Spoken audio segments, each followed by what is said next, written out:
I am Ferdinand Marcos, and I am the President of the Republic of the Philippines. I stand today on behalf of 110 million Filipinos. Hello people and hello universe, it's me again. Shout out sa inyo mga kababayan. Hello. Sa mga Marcos loyalists and supporter. Ayan, wala akong upload video ngayon lang kasi busy ako. So but anyway guys, nako, himala ito mga beswa. Bakit?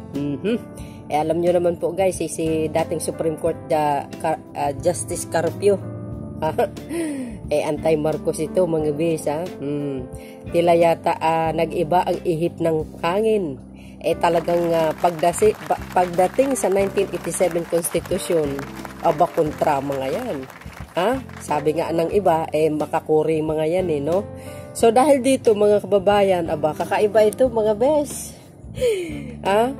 Kahit naman siguro masasabi natin malabo mangyari na magiging papayag itong mga dilaw na ito, no? Pero guys, dahil sa bisa sa kapangyarihan ng Diyos, at nakita nila guys, ito si Pangulong Marcos Jr. Talaga naman napakabuting presidente ng Pilipinas. Alam po natin yan, no? Hindi pala away, humble, down to earth, no? Napaka mababa ang kanyang kalooban at mapagmahal sa kapwa Pilipino.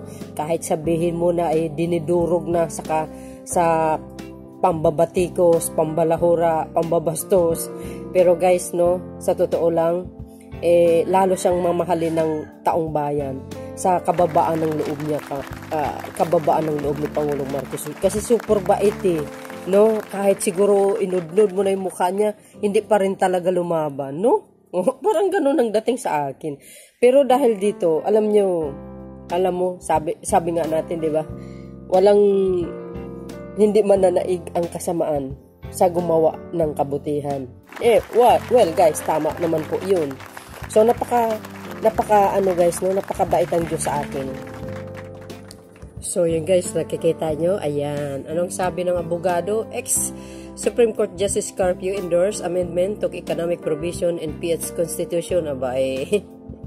Nagiba talagang hihip ng hangin ngayon, ano? Kasi mabait si Pangulong Marcos Jr. Mahal niya ang bansa A stance anti-charter change advocate former Supreme Court Associate Justice Antonio Carpio for the first time. Wow! In Wednesday said he support the passage of resolution of both houses 6 and 7 calling for amendments to the economic provision in the 1987 Philippines Constitution. Wow! Thank you Lord.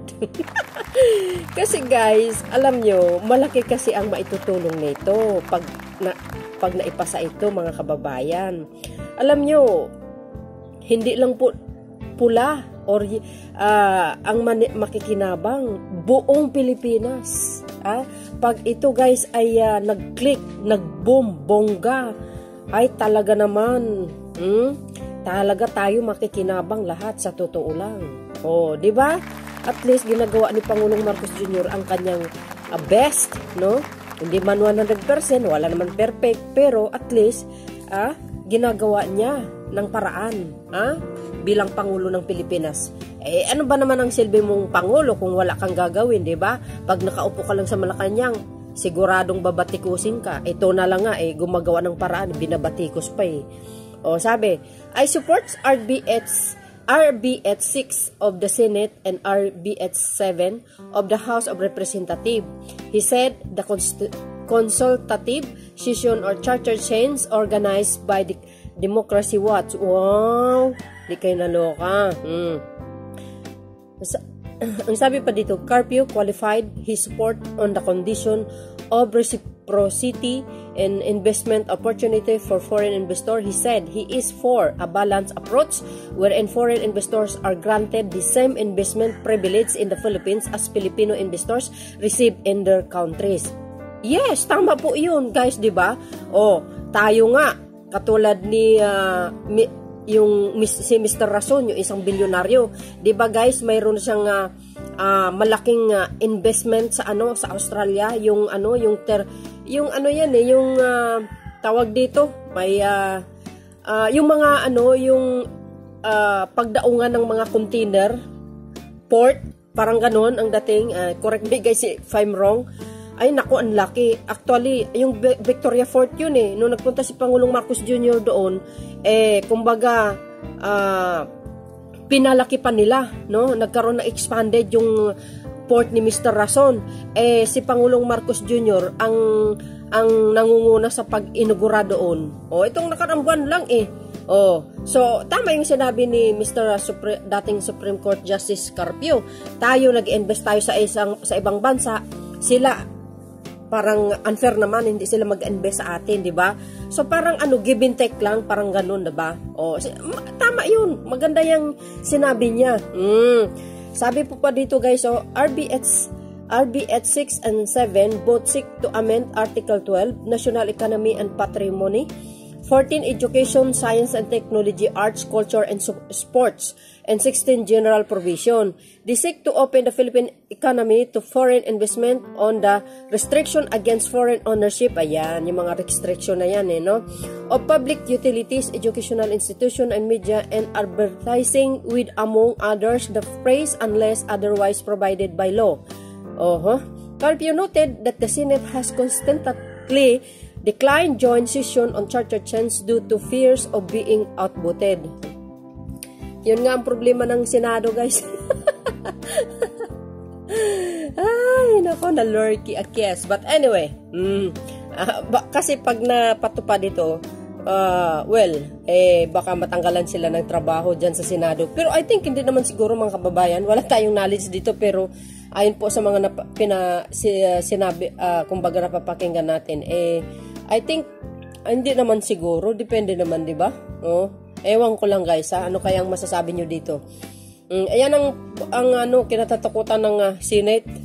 Kaya medyo paurong-sulong ang kanilang mga decision.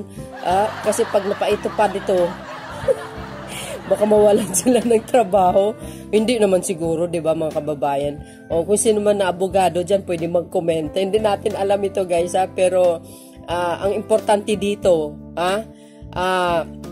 suportado ng dating Supreme Court Justice Carpio itong charter change, ang economic provision. Alam nyo, malalim din ang kaalaman nito. Baka kahit sabihin mo anti-Marcos ito, pero guys, talagang natin, magpasalamat din tayo sa mga pink at dilaws. At least sumusuporta sila. Hindi man lahat, pero a few of them. Sinabi pa dito mga kababayan, but he said that if both houses can reach an agreement on RB at 6 and 7 and pass them, it could significantly advance the prospect of charter change. Ayan, He further underscored the importance of this resolution in enhancing the Public Service Act, citing the need to adapt to global changes such as advancement in technology. Wow, galing Carpio emphasized the significance of foreign investment in critical sectors like internet, infrastructures, stressing the necessity for the Philippines to remain competitive on a global scale by embracing technology progress. Naku, importante naman talaga yan guys. Alam nyo naman, kulilat tayo. Ay, nako, walang pagbabago sa Pilipinas mula noong 1986.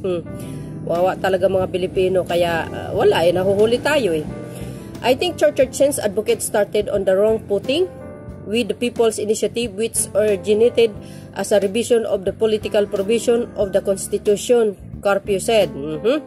The former Supreme Court Justice said that political nature of the People's Initiative has contributed to a prevalent negative perception surrounding charter change. He said that the adhering to the provision of the constitutions whereby both houses of Congress deliberate and vote separately with a 3/4 majority would be more appropriate. Last March, the House Representatives finished their plenary debates on RB 7 and approved it on second reading without amendments. On the other hand, also last March, the Senate subcommittee tasked to handle the proposed amendments to the economic provision of the 1987 Constitution has continued its discussion on RB86.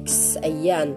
So yun guys, alam po natin ongoing pa po ang issue ng Chacha na yan at marami pang mga kontra.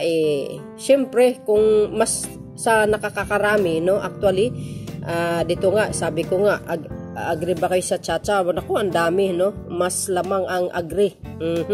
Ang ayaw lang talaga, siyempre, yung mga anti-Marcos, mga crony ni Corimao, ganun talaga Pero the rest ng mga crony ng Corimao ay sumasang-ayon na sa Chacha, no? Yan. Isa na dito si dating Justice Supreme Court Carpio. And of course, guys, isa na din po yan si Digong, di ba? Kinuntra niya, ayaw niya. Pero nung panahon niya, during his term, gusto niya. Pero ngayon na si Pangulong Marcos Jr. ang nakaupo, ayaw niya na. Pero kalaunan, binawi din. Di kayo naloka. Paiba-iba talagang mga mga pag-iisip ng mga tao. But anyway guys, ano po ang masasabi nyo dito? Kaya dating Supreme Court Justice Carpio. Well, ako guys, ako saan ang desisyon ng Pangulo, doon ako, no? Dahil Pangulo ng bansa yan. So, ibig sabihin, higit na nakakaalam. At nagtatanong din yan sa mga ex-retired justice, no?